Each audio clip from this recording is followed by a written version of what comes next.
आप देख रहे हैं सत्यहिंदी.com। एक नजर अब तक की सुर्खियों पर। आज रात 8 बजे देखना न भूलें सत्य हिंदी का आपका शो आपके सवाल, जहां पूछेंगे आप अपने सवाल, जवाब देंगे डॉक्टर लक्ष्मण यादव। विषय है जातिगत जनगणना, मोदी की चाल या राहुल का दबाव। आज रात 8 बजे।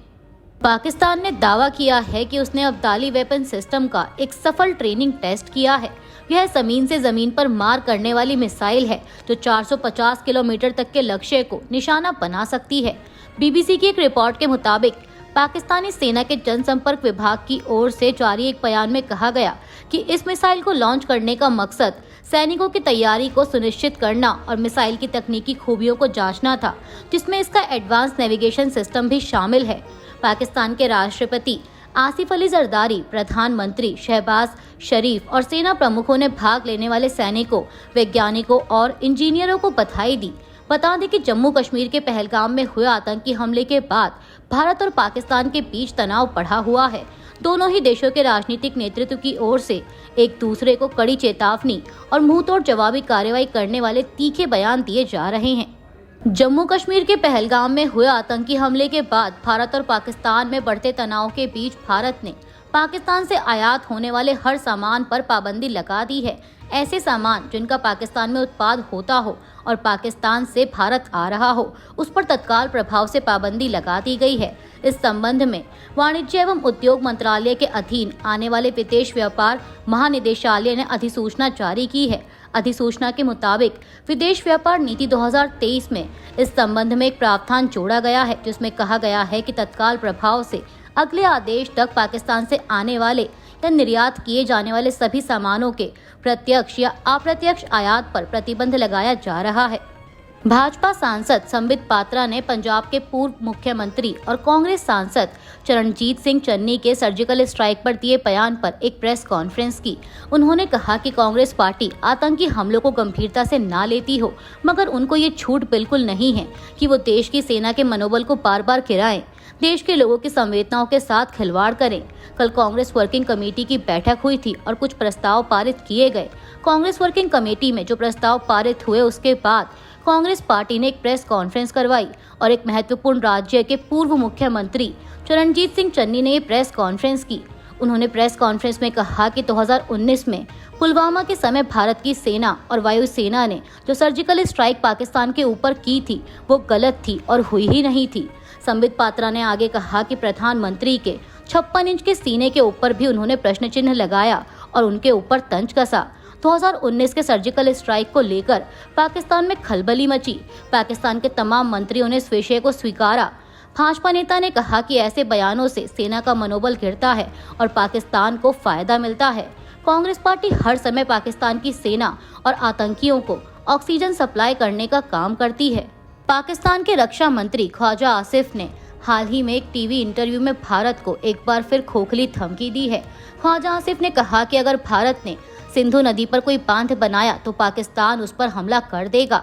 उन्होंने कहा कि आक्रामकता सिर्फ गोलियों से नहीं होती, पानी रोकना भी हमला है।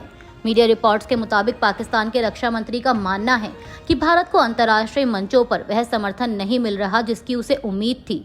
उन्होंने आरोप लगाया कि भारत के आरोपों को अंतर्राष्ट्रीय समुदाय ने खारिज कर दिया।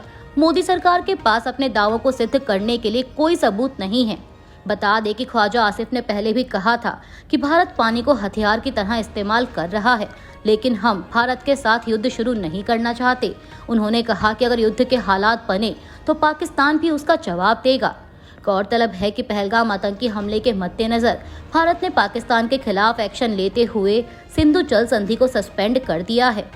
नेशनल कॉन्फ्रेंस के प्रमुख फारूक अब्दुल्ला ने शनिवार को जम्मू कश्मीर के लोगों से प्रगति और समृद्धि के लिए पहलगाम जैसे हमलों के दोषियों के खिलाफ खड़े होने का आग्रह किया। उन्होंने कहा कि 22 अप्रैल के नरसंहार के पीछे जो लोग हैं वे नरक में सड़ेंगे। उन्होंने दक्षिण कश्मीर के इस जिले हपटनार में टट्टू चलाने वाले आदिल हुसैन शाह के घर का दौरा किया। बता दें कि आदिल हुसैन शाह पहलगाम आतंकी हमले में जान गंवाने वाले 26 पीड़ितों में से एक थे। फारूक अब्दुल्ला ने कहा कि वह यानी आदिल हुसैन शाह शहीद हैं। उन्होंने अपनी जान कुर्बान कर दी। वह जानवरों की बंदूकों से नहीं डरते थे। यह इंसानियत है, यह कश्मीरियत है। जो डरता है वह मर जाता है।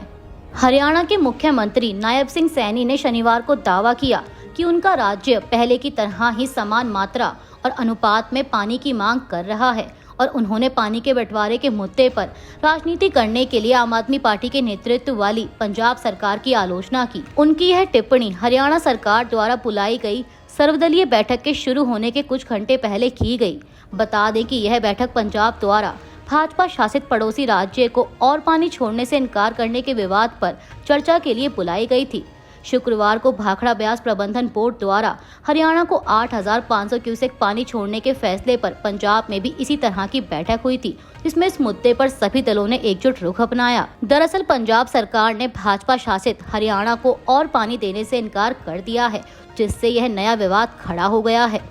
उत्तर प्रदेश के मुजफ्फरनगर में भारतीय किसान यूनियन के नेता राकेश टिकैत को भारी विरोध का सामना करना पड़ा। इस दौरान किसान नेता राकेश टिकैत के साथ धक्का मुक्की भी हुई और उनके सिर से पगड़ी भी गिर गई।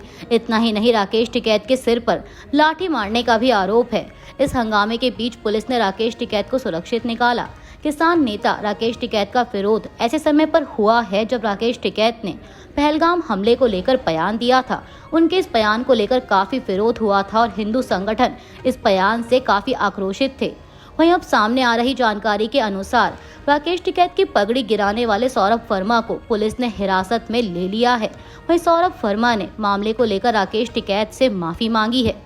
केंद्र के जातिगत जनगणना कराने के फैसले को लेकर आरजेडी नेता तेजस्वी यादव ने पीएम मोदी को एक पत्र लिखा है। इस पत्र में तेजस्वी यादव ने पीएम मोदी के सामने जातिगत जनगणना पर अपने विचार और कुछ नई मांगे भी रखी हैं।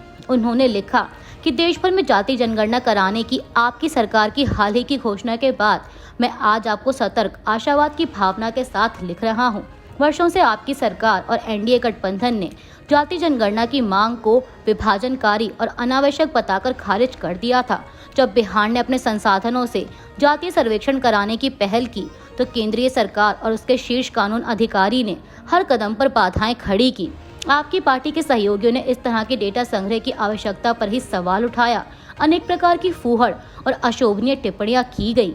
आपका विलंबित निर्णय उन नागरिकों की मांगों की व्यापकता को स्वीकार करता है जिन्हें लंबे समय से हमारे समाज के हाशिए पर रखा गया है। तेजस्वी ने कहा कि जाति जनगणना कराना सामाजिक न्याय की लंबी यात्रा का पहला कदम मात्र है। जनगणना के आंकड़ों से सामाजिक सुरक्षा और आरक्षण के दायरे को आबादी के अनुरूप बढ़ाने का लक्ष्य भी इस प्रक्रिया का अभिन्न हिस्सा होना चाहिए। रक्षा मंत्री राजनाथ सिंह रूस की विजय दिवस परेड में शामिल नहीं होंगे और उनके डिप्टी संजय सेठ इस सप्ताह मॉस्को में होने वाले कार्यक्रम में भारत का प्रतिनिधित्व कर सकते हैं। आधिकारिक सूत्रों ने शनिवार को यह जानकारी दी। पीटीआई के एक रिपोर्ट के मुताबिक पहलगाम आतंकी हमले को लेकर भारत और पाकिस्तान के बीच बढ़ते तनाव को देखते हुए 9 मई के समारोह में रक्षा राज्य मंत्री को भेजने का यह कदम उठाया गया है। दरअसल रूस ने द्विपक्षीय विश्व युद्ध में जर्मनी पर सोवियत विजय की 80वीं वर्षगांठ मनाने के लिए आयोजित विजय दिवस परेड में प्रधानमंत्री मोदी को आमंत्रित किया था, लेकिन यह तय हुआ कि सिंह ही इस कार्यक्रम में शामिल होंगे। उत्तर प्रदेश के बहराइच में इस बार सैयद सालार मसूद गाजी की दरगाह पर मेला नहीं लगेगा।